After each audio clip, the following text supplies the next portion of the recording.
Are you focusing on me? Are you focusing on me? Patiently waiting on my dreams to come true. Hey everyone, and welcome back to Zero Gravity Design Studio. Today we're going to be continuing our journey down the road of film. So we did last week, if you haven't seen that, watch that, because we did last week Lightroom and how to edit, those photos to look like film, or like at least my interpretation of film. And this week we're going to be continuing with motion picture film, emulating motion picture film in Davinci Resolve. We're going to be doing basically three different ways. I'm going to show you three different ways. First of all, it's going to be the CinePrint16 by Tom Boles,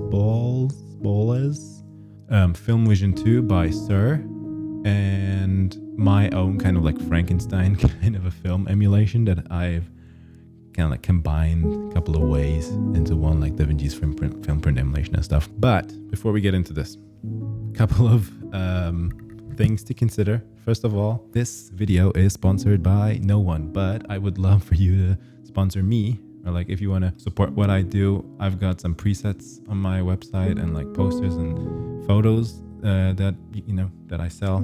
You can buy those. I also have a Patreon page, and your support is much appreciated, so thank you for doing that. Second of all, I'm shooting with Sony ZV-E10 on, I was shooting with S-Log3. I mean, these clips that you're all going to see is S-Log3 with sgamut3.cine.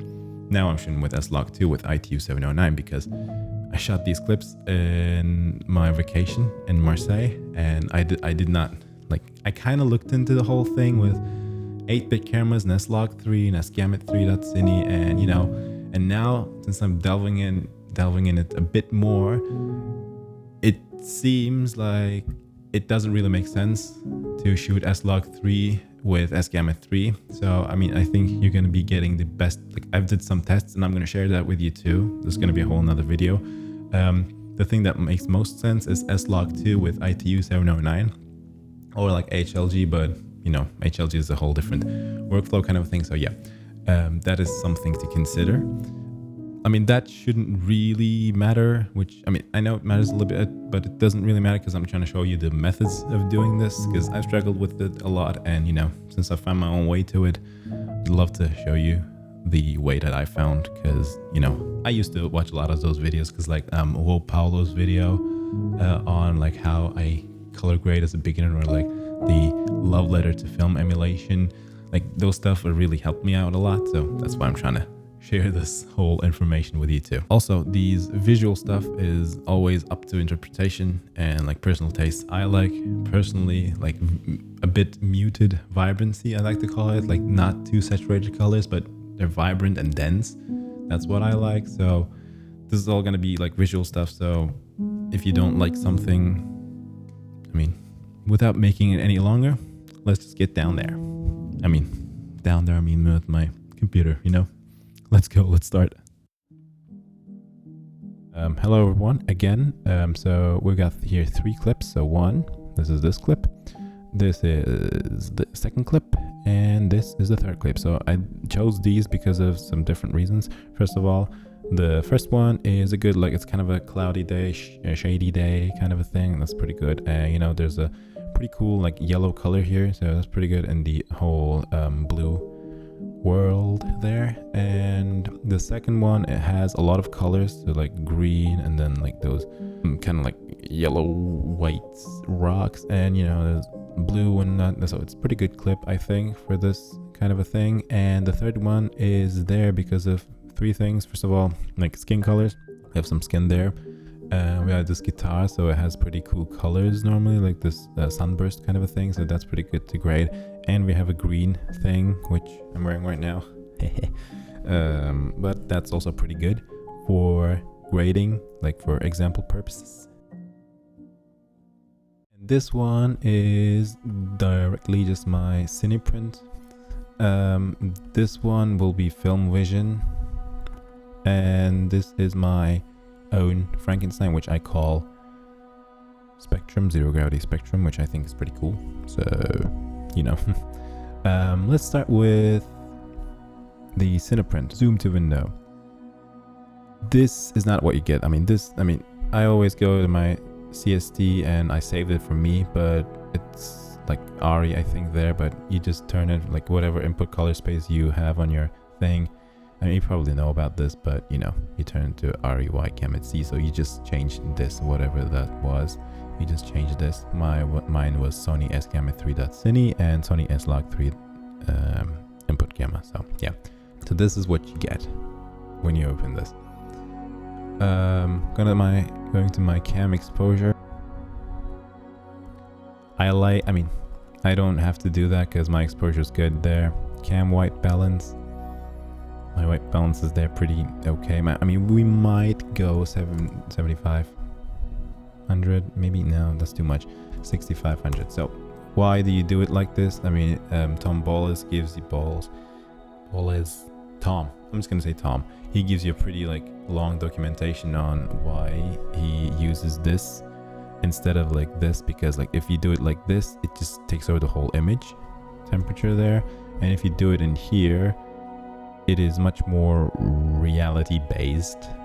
So yeah, that's why we do it like that. But like I said, we don't have to change a lot of things here. Pre-contrast is set and saturation is set there, so I'm not changing it. So this is basically the film print, and this is where you do the grade, and this is your print emulation. So this is the film negative emulation, and this is the print film emulation style. And then if you want, you can have some grading and stuff here, because the colors are saturated there and the colors are like popped out. You have a pretty good base to color grade on, he says in his documentation. So what I always do, like classic teal and orange look, you know, shadows a bit there, highlights a bit orange, midtones I give it a bit orange too. I mean, it's a subtle look, but there's something, you know.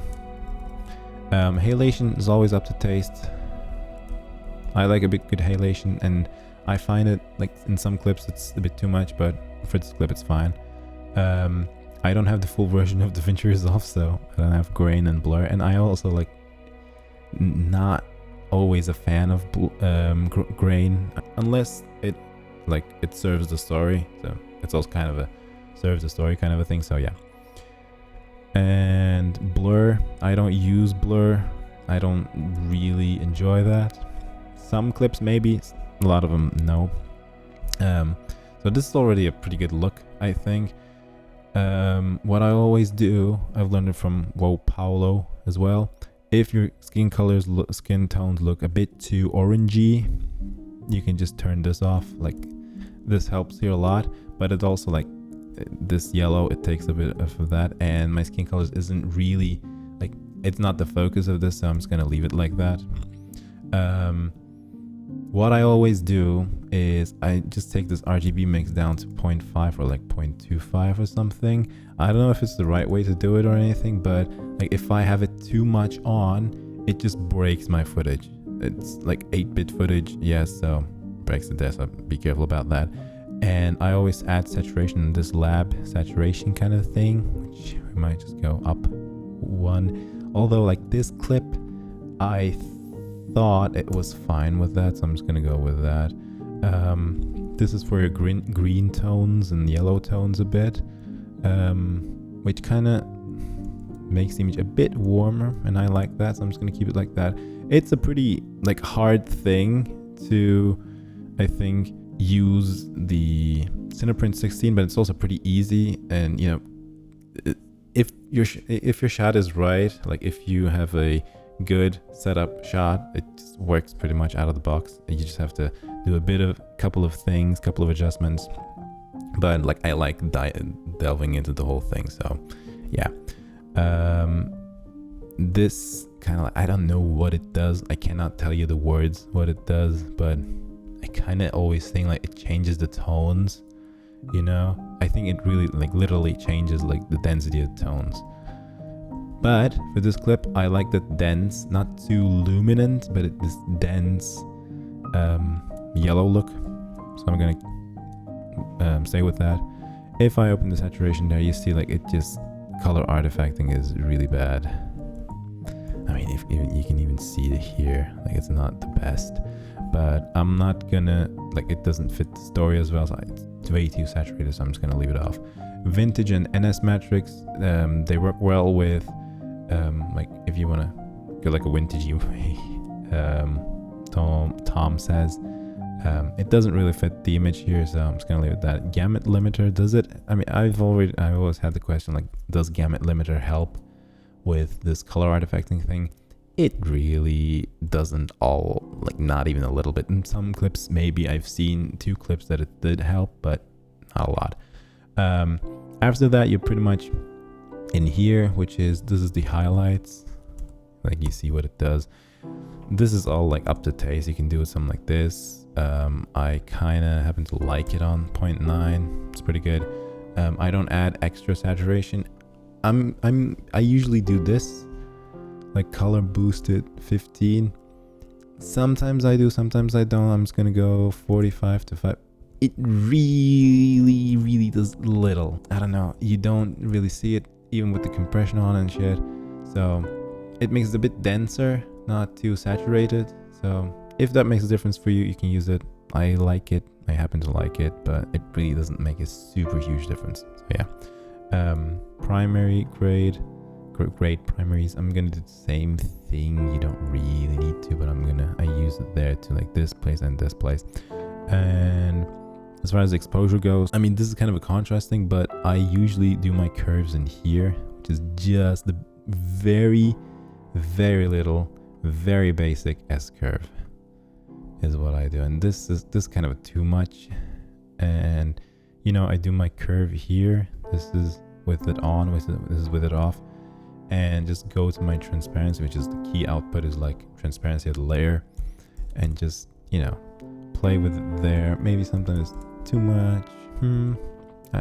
I this time I actually like it off, so yeah, don't really need that. This is highlights, rolling off those highlights, which I think one is good there. I always do the endpoints. This is for the blacks. It pumps the contrast up a little bit more. Warmer for this clip, I don't really, I mean, let's go 0.2. Nah, I don't really want to use that, so I'm just gonna leave it like this. So print film or Cineon here. Cineon is based more on the Cineon Gamma Log, and the print film is Davinci's own film print emulations. So this is Kodak stuff and this is Fujifilm stuff. I really like this one, Fujifilm D55. I like how Fujifilm plays with greens and blues, and Kodak is the classic teal and orange look, I find it. But for this clip, I think, I mean, Cineon looks pretty cool, but print film also like but you know what? I like Cineon better.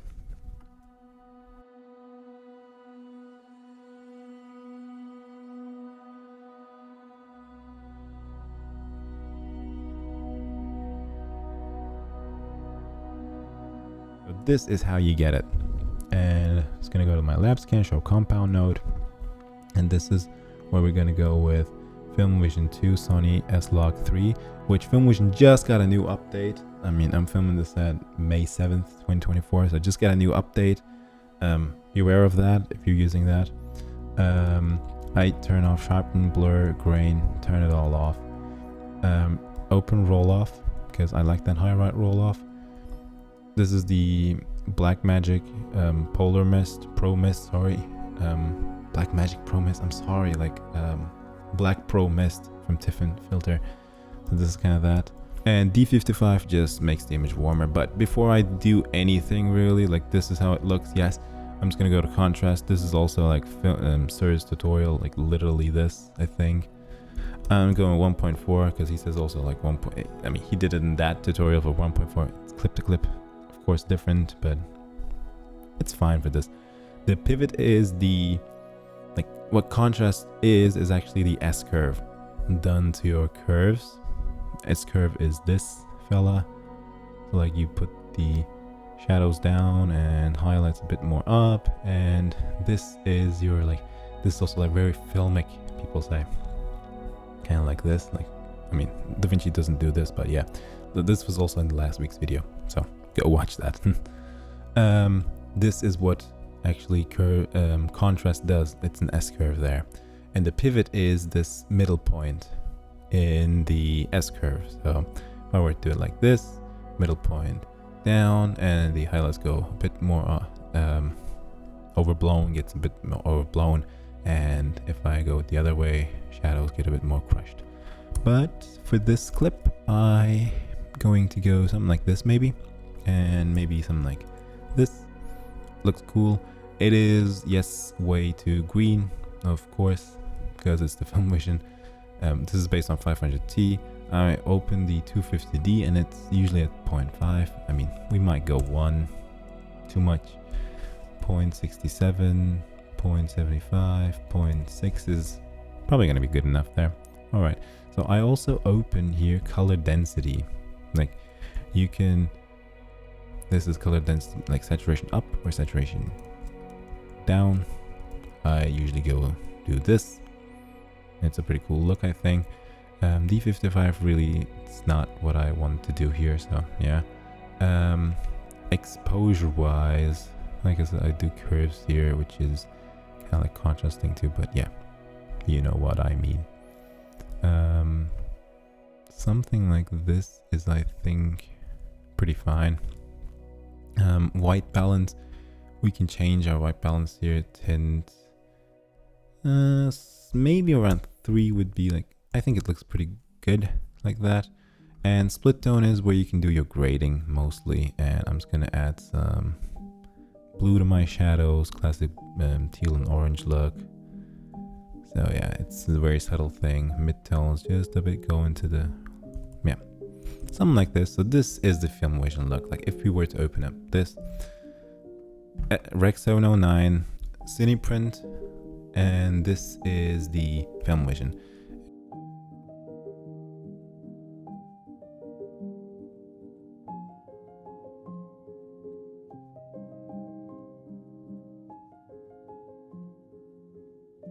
This is where you can do CST. Let's just show you that way. This is slog3, sgamut3.cine, slog3 footage, and this is the same as Rec 709 D55. And this is always like in Cineon. They always say that. Like Davinci's own stuff works with Cineon. Own film emulation stuff works with Cineon Film Log. So this is my look. Since I've did a lot of contrast there, I usually take that down to like 0.5 and add extra contrast if I need to in this global node there. My halation is the same halation from SIRS, and primary is, like I said, primaries are that. It's gonna take it down a bit more. Color density is SIRS thing, and roll off is like that from SIR as well. It's gonna do 1 there though. Same thing, ProMest. Split tone is the grading thing, and you know, white balance is white balance. Like this is a lot based on that SIRS thing, and just, you know, I did it kind of like mine with the negative and film print kind of a thing. And I think the most important thing for you to know in every situation with grading is, first you have your negative, and then you have your film print, and where you do the grade is in the middle. So this is also that thing, you know.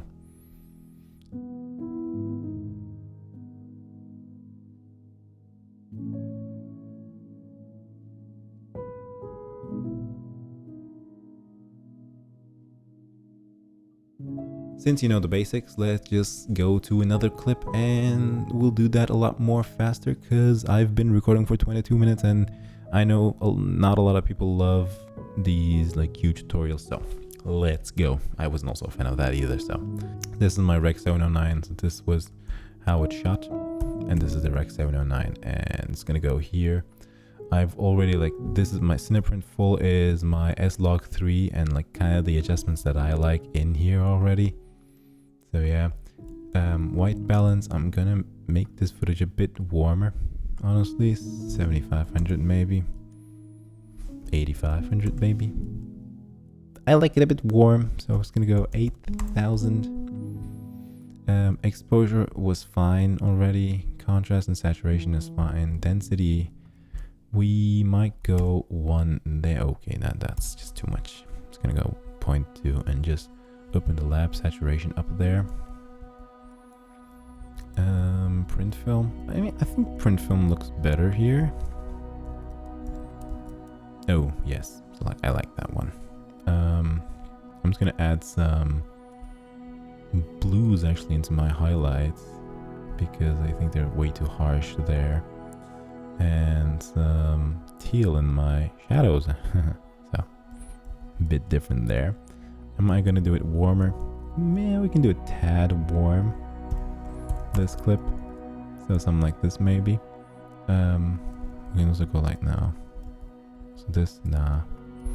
So I'm just gonna try one more thing here. Maybe if we were to, okay, like this is a look, you know, this is a also classic like CinePrint look, but it's also a look, you know, like it's a pretty cool look.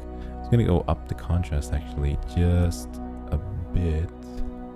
1.4 maybe. This is like super vibrant, super contrasty. It's gonna take this down to 45 maybe. And yeah, I mean, it's okay. It looks good. This is like for tutorial purposes, it's good. Let's go to my FilmVision. Like this is my S-Log FilmVision that I've just saved from the whole thing. So yeah, 250D look is it's not really needed here, I think. I mean 0.25 maybe is better. Yeah, I mean I like this. D55 0.25 is gonna be my thing, I think here. Exposure is gonna take the exposure down. When you take the exposure down, contrast goes up too, so be careful about that. It's gonna actually put a bit more into the highlights. And you can do it in, okay, let's just do it in LGG stuff. I mean, FilmVision doesn't really fit my kind of storytelling right now with this clip. So I'm just gonna, like I said, this is fine with this one. And this fella is, like I said, for skin tones. So this was like, this is the skin tones clip. This is out of the camera, like S-Log to Rec 709, which is a pretty good look. I mean, it's out of the camera, it's pretty good. This is with CST, and this is a pretty good look. You know, a lot of people would probably say, hey, why are you playing around with that? Because it looks sucky then. Why are you doing that? To that I will say, because I want to and because I can. And not always does it mean that we should, but I want to do it like this. So yeah. So this is another video of mine actually. This was the Gear Matters video, if you've seen that. I thought the gray turned out very green, but some people said the film emulation looks really clean, like really cool. So thank you a lot for that. And it was done with FilmVision. So this is a bit more contrasty look here right now. I would probably go to 1.3, 0.35 maybe. And do it like that. Something happened outside. Yeah, I mean something like this is pretty cool. Maybe like 0.42. Yeah, if I don't do 250, like you see what I mean with the green tint, maybe I didn't balance it right, so it could be me. I would go like 0.7 maybe. I mean, this looks like my skin tones look better with color density on too. But other than the things that I've changed here, like exposure, I did some stuff with the exposure, like 18. It was really a lot. But you know, I took it down. White balance didn't change a thing. We could even go to like 2 there, and it gives a bit more, you know, a bit more to my skin color. So it's a bit more saturation, a bit more natural look to that. Yeah, and then contrast is like I showed you in the first tutorial, and split tone is the classic, orange and teal kind of a thing. And this is also very good for FilmVision, I think, because like the skin tones are usually the highlights in the clip, and like in this clip at least. And when I go to highlights and give a bit more of an orange look, it looks a bit more natural to my eye. Yeah. If I were to go CineVision, this is the CineVision, damn, CinePrint, sorry, CinePrint. This is how it looks like. I mean, not my kind of a look right now, but we can go over it. So this is how I get it, and we can go to RGB mix. Like I like to put it down, but we can go okay low. No. So that's not gonna happen, man. 0.2 is good for that. Cam exposure, I'm just gonna take it down a notch, something like that maybe.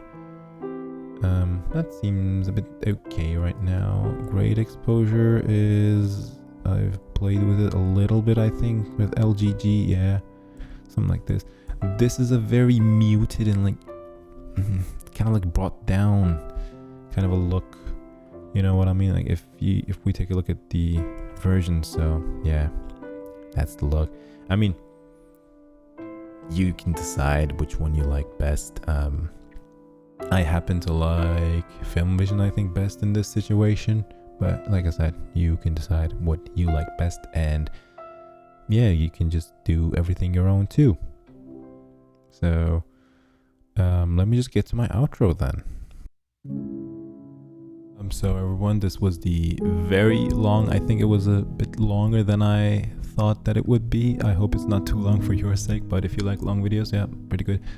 So yeah, this was the longer than expected tutorial for my motion picture film emulation in Davinci Resolve, and I hope you learned something from it. If you want to get, I'm still a beginner, and if I want to get better at something, and like I want to get better at this, what I always do is just practice. Just take the camera out and just shoot your girlfriend while she's doing yoga, because I've done that too, and it's fine. It's just for you, and it's good to practice with everything and anything. But the best thing you can do is just to practice.